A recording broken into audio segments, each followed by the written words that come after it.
Right, so hello and welcome back to Books and Things, and welcome to the 11th day of 2 weeks of Elizabeth Gaskell. We are getting closer to the end.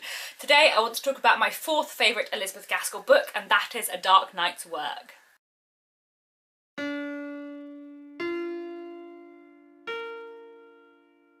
Chapter 1.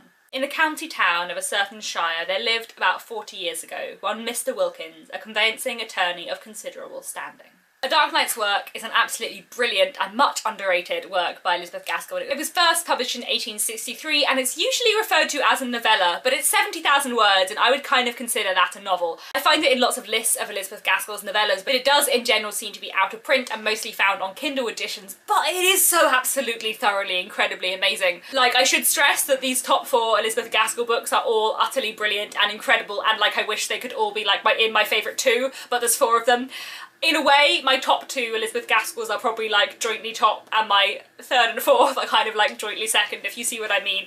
A Dark Knight's Work is so utterly incredible. I can't believe it's so underrated. I was so incredibly amazed and surprised when I read it, and I would highly recommend A Dark Knight's Work. It is incredible. So to explain a little bit about what A Dark Knight's Work is about, it follows a young woman called Eleanor. Her mother died when she was a child, and since her mother's death her father has kind of been struggling in life. He drinks a little bit more than he should, and his business affairs are not perhaps in as good a shape as he would like to present them as being. However, Eleanor and her father in general have a very happy life. Eleanor is very close friends with the gardener Dixon, and she also meets early on in life a young man with whom she falls desperately in love. They become engaged, everything is going really well in life, and then one dark night a thing happens and everything changes irreparably, and Eleanor's life will never ever be the same again. A Dark Knight's Work is absolutely fantastic. For one thing, it is one of the most exciting Victorian books I've ever read.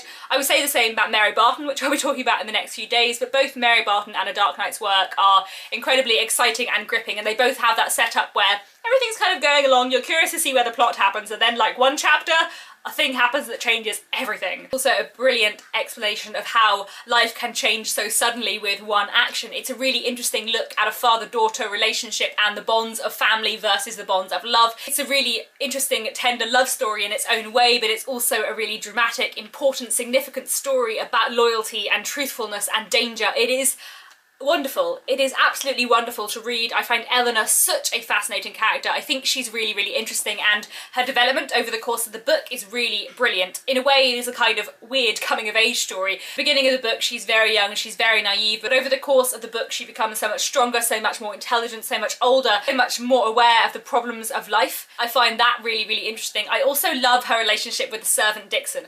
I should say, a thing I have noticed weirdly is that Gaskell has quite a few servants called Dixon. There is a female Dixon in North and South who is the servant to the Hales, who is an absolutely wonderful character. There's also this Dixon in A Dark Knight's Work, and I think there is a servant called Dixon mentioned in Wives and Daughters as well, I'm not sure. But I do always like to imagine in my head that the Dixon in A Dark Knight's Work is related to Dixon in North and South, because they're both quite like fierce and strong, wonderfully loyal characters, and I kind of like to imagine that they're distant relations. But anyway, I really enjoy the relationship between Dixon and Eleanor and the close friendship they have. Despite the differences of age and class between them, they are really close friends, and I find that really interesting. I also find the character of Ralph, Eleanor's love interest, really interesting, and his character development and changes throughout the book is something I find especially fascinating. I think Eleanor's father is a wonderful character and a really interesting psychological portrait. There are so many things I love about A Dark Knight's Work, and a main thing, the dramatic event in the centre of the plot, something I can't talk about, is so brilliant and amazing, and the way it sets up the rest of the book and the plot that follows afterwards is just amazing. I read it directly after reading a string of other Elizabeth Gaskell novellas, and while they were all great,